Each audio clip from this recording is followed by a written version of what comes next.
Welcome to the Mahan and Associates Practice Power Play podcast. This is our latest initiative in collaborating practice development, and we're very excited to bring it to you. Today we have Adam Zilko with Firegang Dental Marketing. Adam and Firegang have been delivering to practices nationwide solutions to attract new patients, attract the right patients, and to deliver specified service specialties like implants, etc. They have a niche in the following areas to deliver those said services: website design, dental SEO, Google Maps optimization, PPC or pay-per-click, reputation management, and front office training.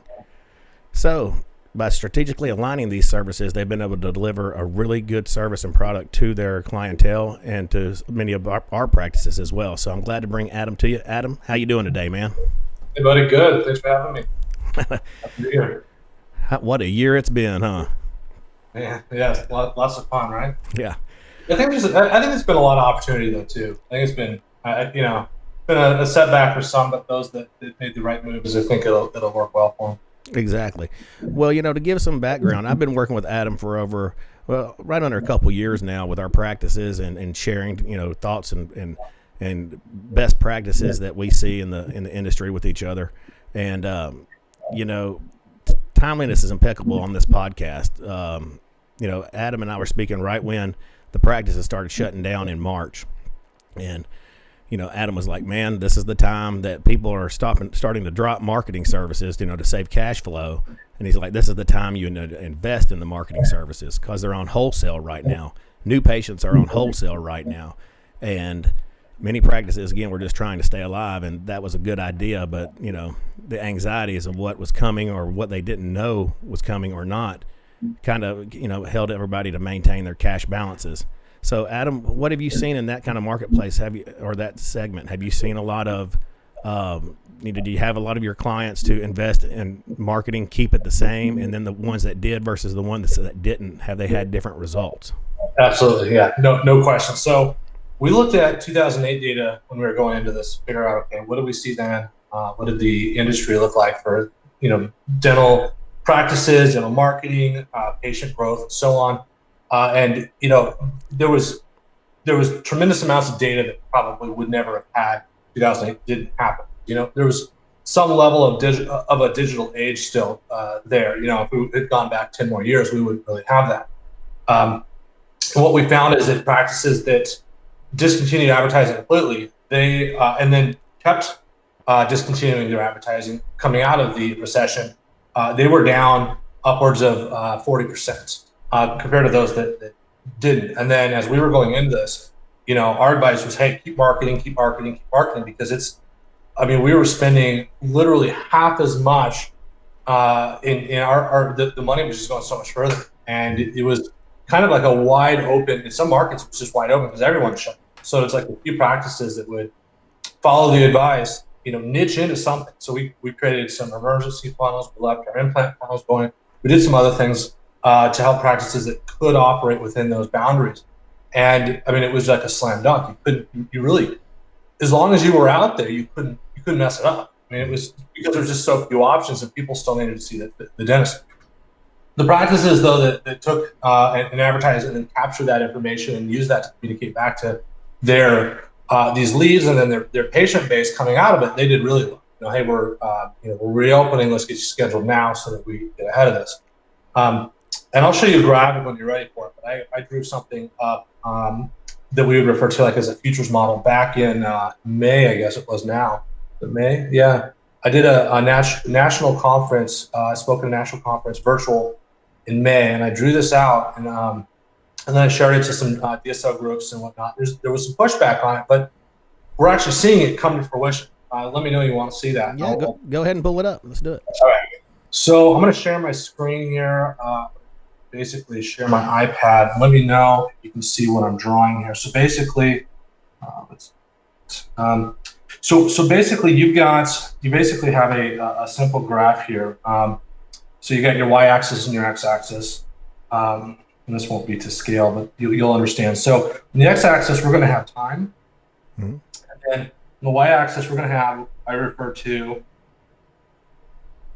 this patient engagement. Oops. So what we knew going into this, and when things were closed, based on us being able to look at what was going on in the marketplace, is we knew that that the same amount of patients were going to be in the market regardless. So people that had emergencies, people that needed some level of treatment. Let's say it's implants or cosmetic or anything else. They're still out there. Maybe there's not quite as many, but unless if they lost their job or something. But overall, most of those people were still out there, but they had no options.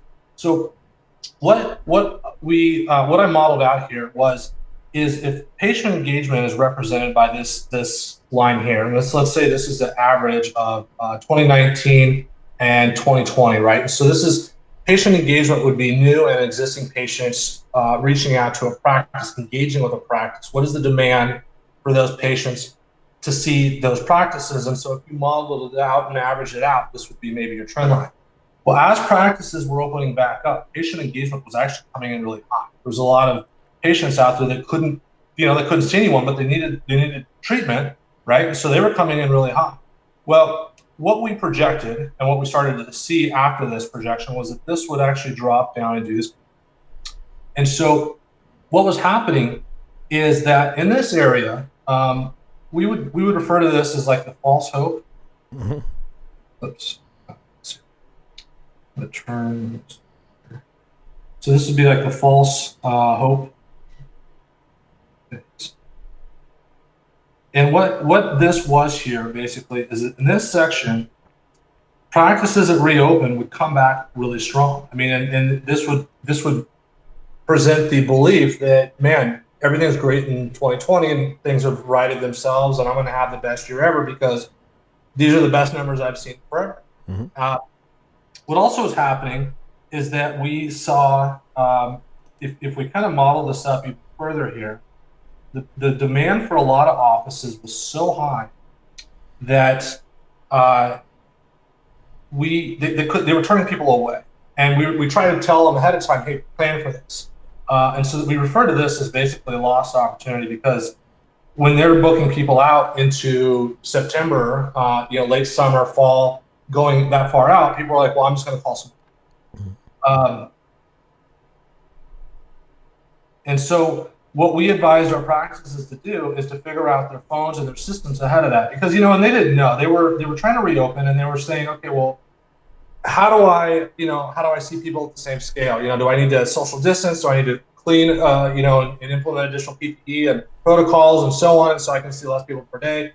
Also, you had practices that had laid their staff off, and when they were reopening, all of a sudden they were trying to hire back the entire team at one time and manage their phones and figure out their processes, do all this at the same time, and a lot of practices they couldn't do it efficiently, so they wound up turning people away. But it didn't matter because that demand was well. Then you get down into this section down here, which really is where we projected things, and I'll explain this. What's happening down here is that as this patient demand is filled, then there's less people in the marketplace that need to see a dentist. There's also a lot of fear that was instilled within the marketplace. A lot of people were scared to go to the dentist. They figured, I can get sick. Some of that's dissipating now, but we've seen some markets, they're reclosing back down. There's been a reemergence of this virus. And so, you see crazy numbers that the virus is still spiking and so on. But we refer to this as a recovery. And what we meant by this is that we projected, and we actually started to see this, is that the patient demand for a lot of practices is down by 41%. They didn't know it, and some of them still don't.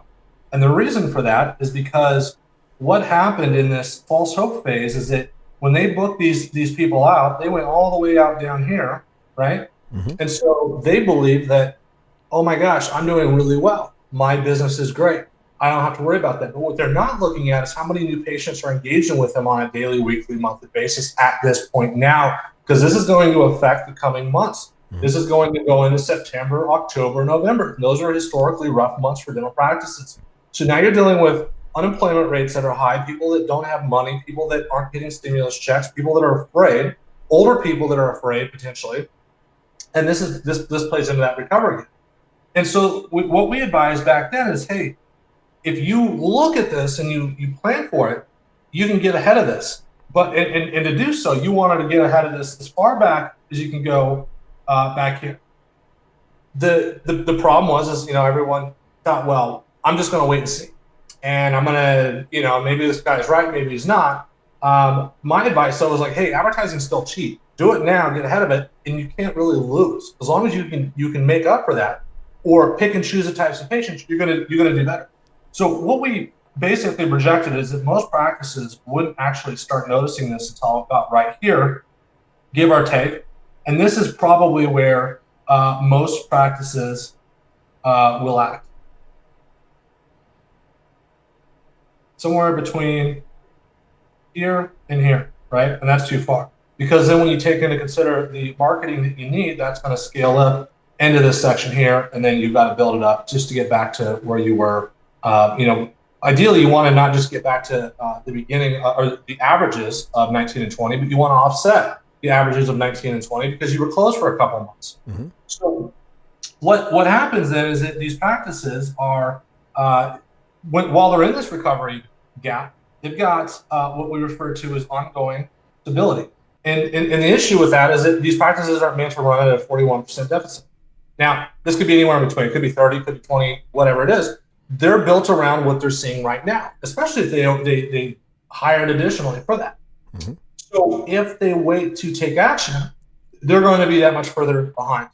And advertising is still cheaper than it was. It's climbed back. A lot of practices have reopened, or they've said, hey, it's cheap enough and I'm going to invest more. We've got a lot of clients doing that now. The time to have done that again was further back. But I can tell you the smartest practices that we have, the smartest owners, they were questioning then, and they're still questioning now, how do I get ahead of this? How do I take advantage of this now? Because it's not going to get cheaper as things reopen, as people realize that there's huge opportunity, or as they realize that there's this recovery gap. Now, not all practices are going to be stuck within the 41%. This is an average, and we've seen this.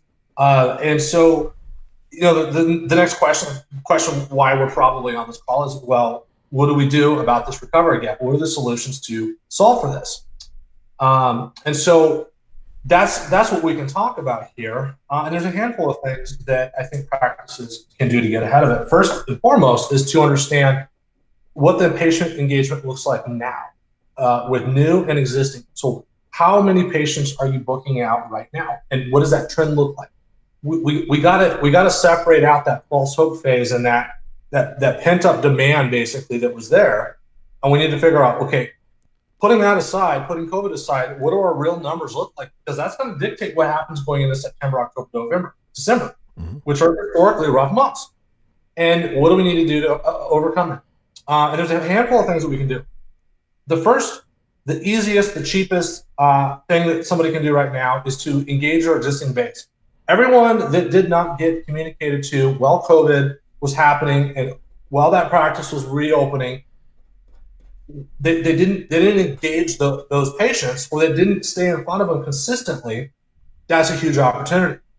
I'll tell you, my personal dentist, they sent me an email when they closed. They sent me an email when they were opening back up. I've never heard from them since. And I haven't been in to see them. I missed my 6 month. I need to go see them. But they could call me and get me back on the schedule. They could drip market me and say, hey, we need you in. And here's a promotion to get you in. If you schedule right now, we're doing a teeth whitening, or we're doing whatever the common giveaway is, compel people to get back in. But it's all data driven. So that's something that we try to really focus on at Firegang is, what is the data telling us? And the data is going to be determined on what that recovery gap looks like. How much are we down in terms of patient engagement? So are we right now booking at a level that is not going to sustain us going into these next few months? And if that's the case, that's the problem. And that's where we address how to fix. Now, if we're doing great, we're scheduling out constantly. Even today, this week, we're scheduling out great. Now, then the next question is, well, is that enough to offset the loss of COVID and the 2020 growth goals, the revenue goals that we had going in? If it's not, well, then we need to advertise to get more, or we need to find a way to get more people on the calendar, or the right types of patients on the calendar, right? And so that's then the question or the conversation that he's had. But we got to understand those numbers, and unfortunately, we need to know where to look to get them. So that's something that we see missing too often. Well, Adam, so let me kind of summarize again. With the graph, looking at there was a huge opportunity. Marketing was on a discount, just like the S&P 500 was 50% down when COVID happened. Right. And that's when people invest in the market, like Warren Buffett, and now they're had a 50% gain year to date. They cash in and sell their chips. So there was a tremendous opportunity on the front end. Now we're going into the traditional slower season of dentistry specifically, and still on a discount from marketing standpoint, but not at the wholesale discount it was previously, but still a tremendous opportunity. And you mentioned the first thing to do is reach out to your established patient base currently, because I will also notate my existing dentist. I think I may have gotten a text message saying it's time for you to come back in, and that's it. Yeah. And so, that being said, going out to those existing patients is huge, because, to kind of follow it back around, I'm looking at, if we were closed from March 15th to May 15th, that's 60 days that we pushed all of our hygiene, especially to had a 2-month gap. And not only that, but the people you had going into that probably canceled, or the fallout of that too, right? So there's like people going into that, and then also people you didn't call during that time. Right. So that increases that period potentially. Right. So the first thing to do is reach out to your existing patient base and start getting them on the schedule to fill the holes as fast as you can. Yeah, exactly. Yeah. Absolutely. Compel them. Put together an offer. If you have a marketing drip system, email marketing drip, or some sort of automated platform, we use them here. And there are options that can be implemented. The challenge we find is if we have to get the data from the practice through, we have to get access to that list one way or another. And if we can, and then we can build something out, then there's an option to put together, drip marketing campaigns or something of that sort. Something that we're starting to work on now. But so let me clarify on the drip marketing campaign, just for me and other listeners. That would be going to your Solution Reach, your Revenue Well, your Lighthouse 360, and potentially having an automated, almost a weekly message out there saying, hey, come in, you're past due. Hey, we have this special for, a Sonicare toothbrush or tooth whitening or something, and really start hitting them on drip means consistently, drip by drip, moving forward, and starting it now consistently. And part of that is you want to make sure you're texting them, and also put real people, your front staff, in charge of that. Put your office manager, create goals for her. Mm-hmm. So basically, she's got her list of KPIs, and it might be that you need to get patient engagement back up to this level, depending on what that looks like, and give her the tools to do it. But absolutely, a real person needs to be calling these people, saying, "Hey, this is so and so." Try to get them on a call. Mm-hmm. Call them. If you're not getting them during the day, call them at 5 o'clock. I mean, I know a lot of practices don't want to be open past 5 o'clock or 4 o'clock or whatever, but that might be what you need to do.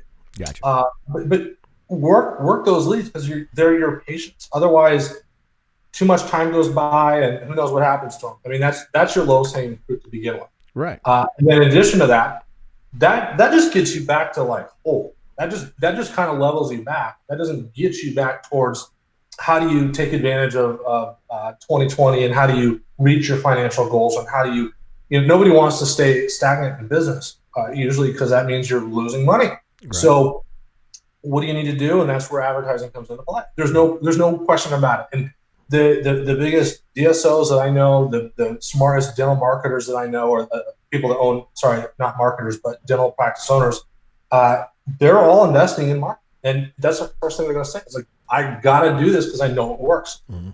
And there's, the problem that you see, and this is like in the stock market, is stock market goes down and everyone's, oh my God, I'm losing money. I don't have money to invest. And so, and then it comes back, or to some degree, and it's like, oh man, well, I'm not whole, so I don't want to invest money.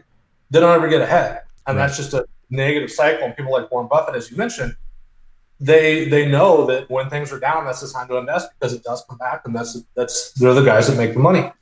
That's what dental practices have to do. They need to invest in marketing right now. it's not going to get easier. I mean, we're going to climb out of this, and everyone is going to be on the same, basically we're all in the same, U.S. economy, if you will, in the fact that as these states open back up, and as we find cures, and as we push this virus back, that things are going to go back open back up. People are going to get their jobs back, and you're going to find that there's going to be more and more people out there that we can get into the dental practice, and that's going to be more dentists, dental practice owners are going to be marketing, and more DSOs are going to be marketing, and so it's not going to get easier, basically. Well, and the thing is, if your competition's marketing and you're not, they will start getting your patients. Absolutely. Right? So you'll not only maintain the status quo, but you will actually more than likely potentially receive attrition that you can't supplement because you took off of marketing, and it's going to cost you finitely what the investment would have been to stay the course throughout the day. Right. Every practice naturally has attrition. Every business has churn, and so that's normal. But right now, it's probably higher than typically it would have been. And you're absolutely right. So the people out there advertising now, finding solutions for people that may be struggling or may not have benefits or whatever, they're going to be the ones that are capturing them. And if you haven't heard from your dentist in 6 months plus, now 9 months or whatever it's been or longer, what's to say they don't just go to the next guy down the street or a mile down the road? I mean, it's easy. Mm-hmm. And they may have a better offer because they were marketing to them and they got them in the door, and then they engage them and they keep them. Right. So if you're a practice, and that's one of the things I challenge all dental practices to do, is look at their hygiene. I think hygiene is the driver of all successful practices. They're the recession-proof practices that have that flourishing, growing, dynamic hygiene department.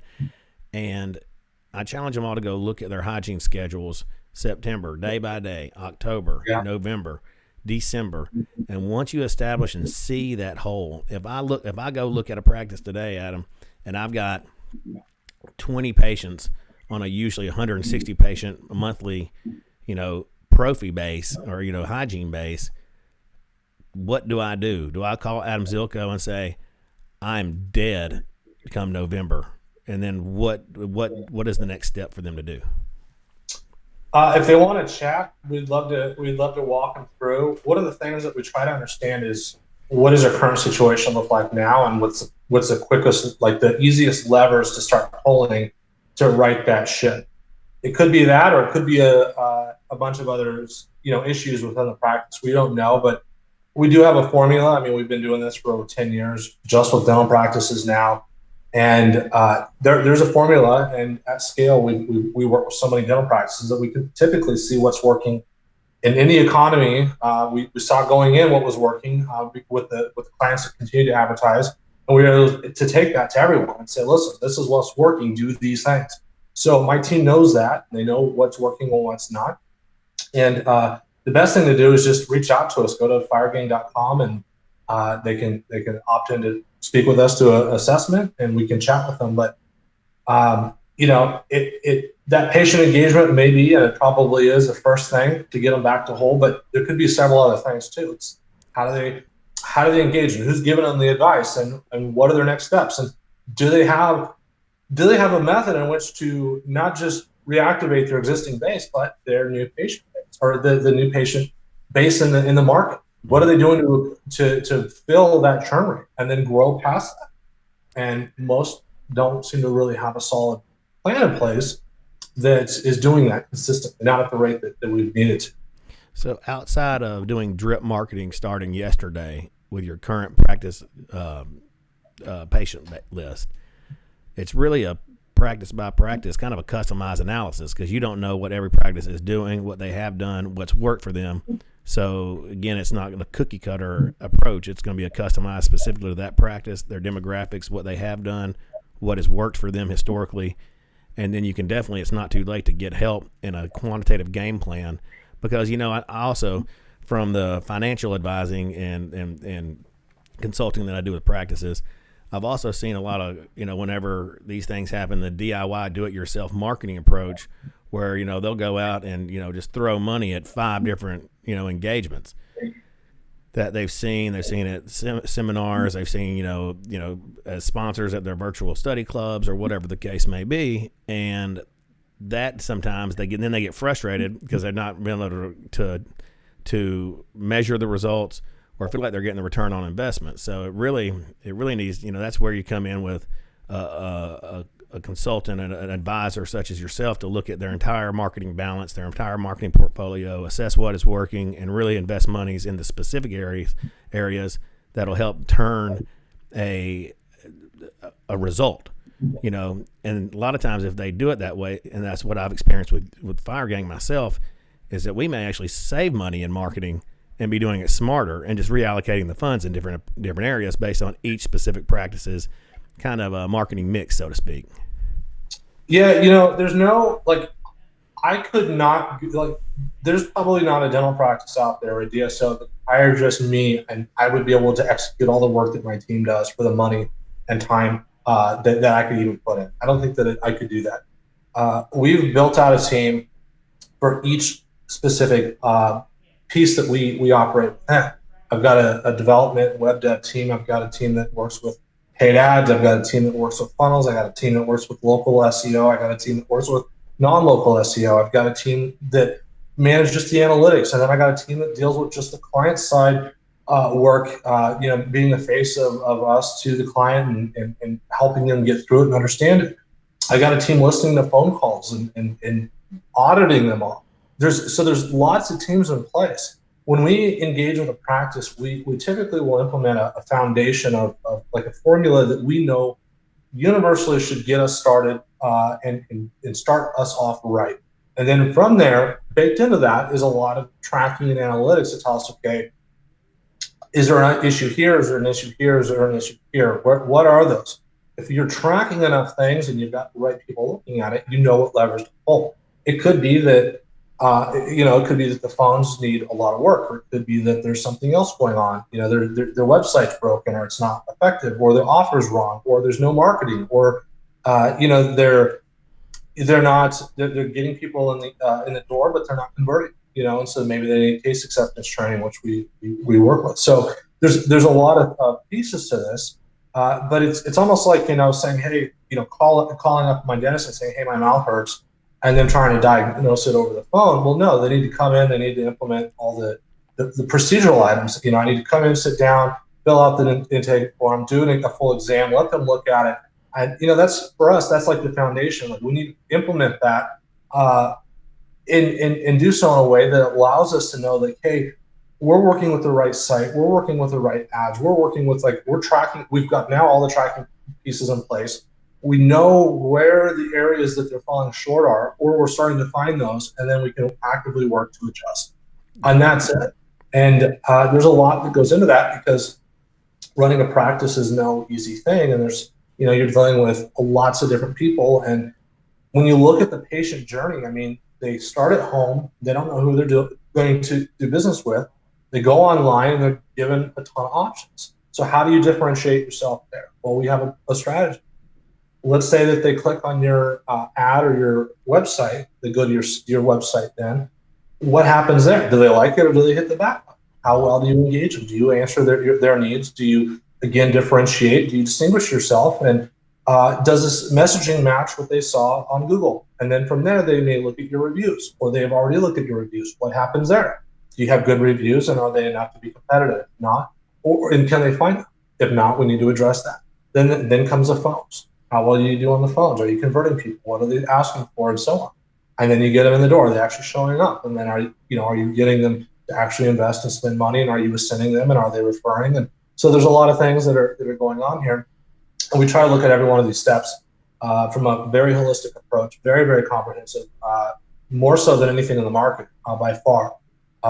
And I know who our competitors are. I know what we've set out to do, and we're really just trying to understand how we can pull a lever at every single step. We've even got to a level of auditing a practice from an operational standpoint, where when we onboard them, we're modeling out all their KPIs from an operational standpoint. What does their hygiene look like?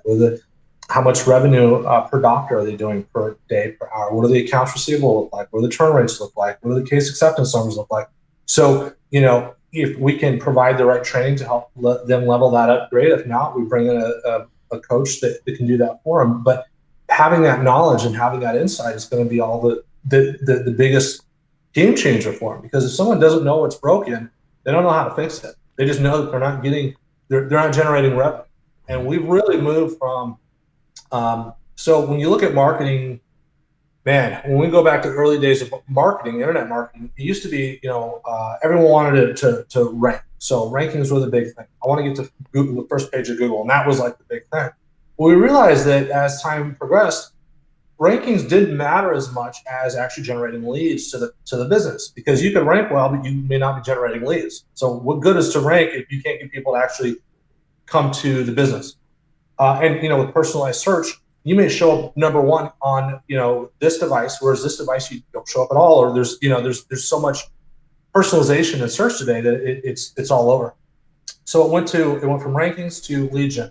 Then it went to patient generation. So it's like, well, I can get leads, but these leads aren't really good. They're not showing up to become patients. So then it became patient gen. Then it became ROI. So their patients are showing up, but they don't spend a lot of money. And then the last piece of this is really revenue generation. So how do we help practices actually generate revenue? And that's where we partner with coaches, and that's where we look at a lot of the operational items within the practice to understand. We've had practices where we've doubled the new patients on the front end, and their business still struggles on the back end because they have a broken system. If something on the back end is broken, we need to figure out what that is so we can help fix it. Otherwise, we get the blame for it, even though we have the data to show that, hey, we're generating all these new patients, and and they eventually part ways. So it's like, how do we solve for all these things so that we align our interests and focus on revenue generation? And that's really where we're headed. Yeah, I echo that. It really is a comprehensive approach, and you're only as strong as your weakest link. Right. I've seen practices, drop multiple six figures into marketing and then go to their, Google reviews and it's a 3.4. So you're driving a ton of people to a train wreck, or right. You drive to a website that's not functional, is not engaging. And again, you're driving a ton of leads to a train wreck, or they've gotten to past that point. They've got their Google reviews fixed. They've got their website fixed, and then their phone skills, taking inbound phone calls, which there's an institute out of Atlanta that made their whole deal on how they take the inbound phone calls. And there's a ton of missed opportunities just in converting the leads into visits once they get in the office. And then and I'm just echoing a lot of things you mentioned, but I've also seen where they've even converted the leads, got them in the office, and it didn't deliver a lot of production. And they say, well, I got a lot of new patients, but it's not our kind of patient, right? Exactly, yeah. And so it's a combination of all those different things that lead to a really vibrant, successful marketing platform that takes engagement by all the team members, takes engagement by the practice owners, and engagement with their marketing agency, consultants, team, to make sure it's an ongoing, living, breathing thing. And it's really come to fruition now due to, the potential recoil we have from COVID, with a lot of potentially empty schedules come in the fall, and it's always historically another challenging time. So what is your turnaround? If I'm a practice owner and I call you like I did Friday and say, hey man, November looks bad and we've been looking great, what do we need to do? What would team Adam Zilko do right out of the gate?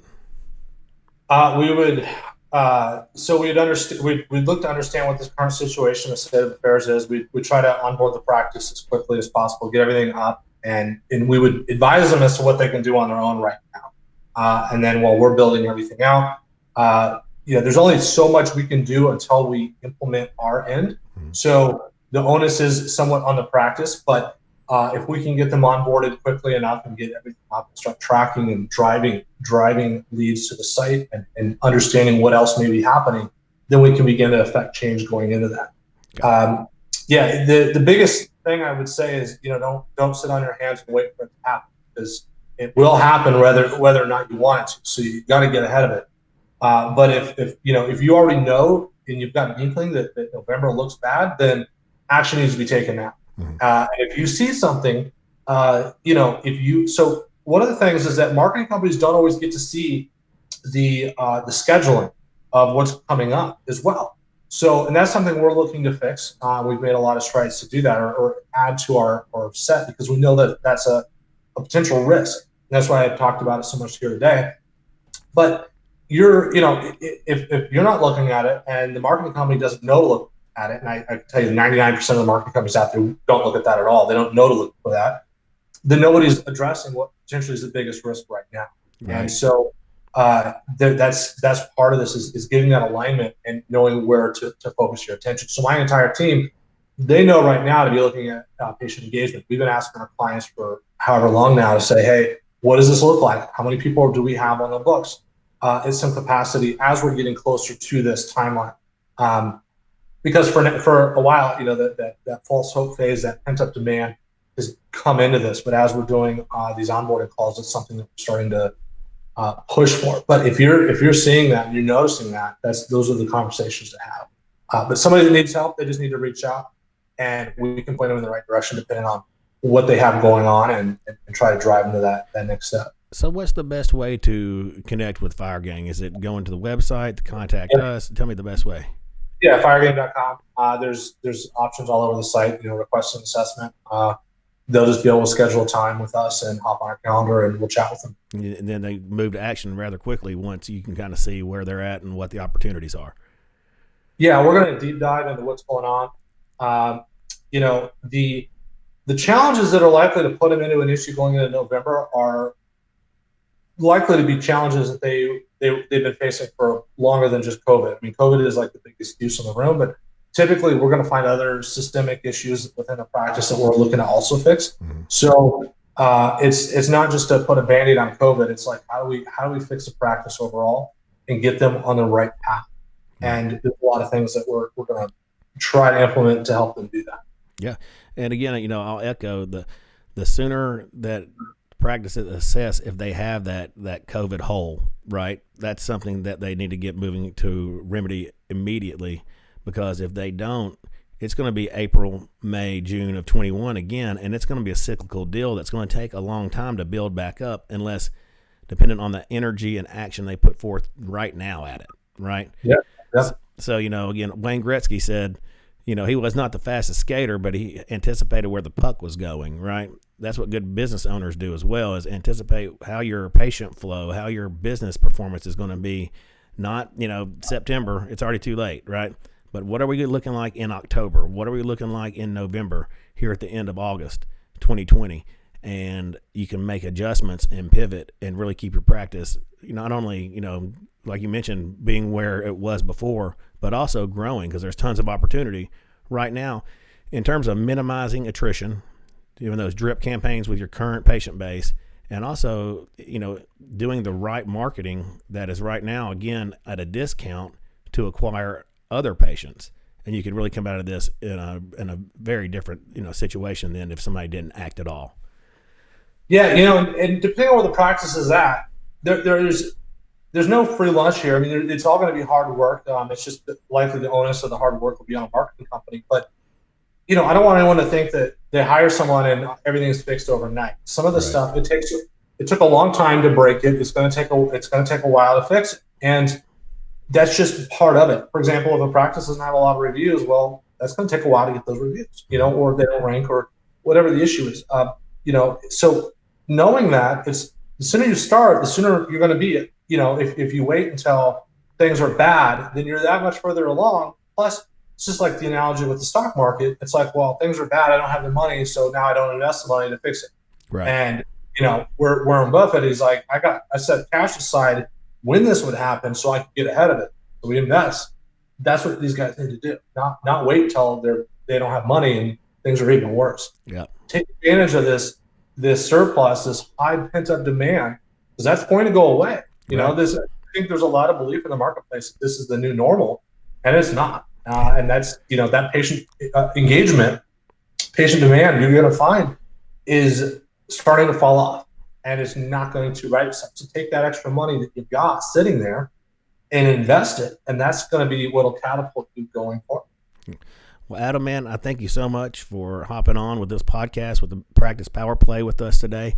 A lot of good information. And right now, practices that I'm advising and consulting with are sitting in very good cash positions right now, whether it was PPP money, idle money, HHS money. There's been funds that have been passed down to the practices that, as Adam said, are not going to last forever. It's what do you do now? What do you do with those resources to ensure the viability for all months of the year and ensure that 2020 is a successful year and 2021 set up to be gangbusters? So, Adam, you got any closing comments? Take action, man. I think the best thing someone can do is follow the advice given here, and then hop on a call and start looking at what's going on and how to get ahead of it. Nobody wants to be where they're at in 2019, where they're at in 2020, and a lot of practices are going to be there. In some cases, no fault of their own, but change has to start somewhere, and it's today's as soon as you can do that, right? I mean, the best time would have been yesterday or a month ago, right? But we're already past that point. So, we need to talk and put together a plan that's going to help get them to that point, going into these potentially rough months if they do nothing, and then going into next year and having another sub ideal or subpar year. So now's the best time to talk, and let's chat. But I think that's what I got. Awesome, man. Well, again, thanks so much, and everybody, thanks so much for listening to the Practice Power Play. Act now and ensure that you don't have a red October or a red November that makes the holidays not as enjoyable. So again, stay tuned and appreciate you guys listening. And again, thanks Adam Zilko and Firegang. Thank you so much.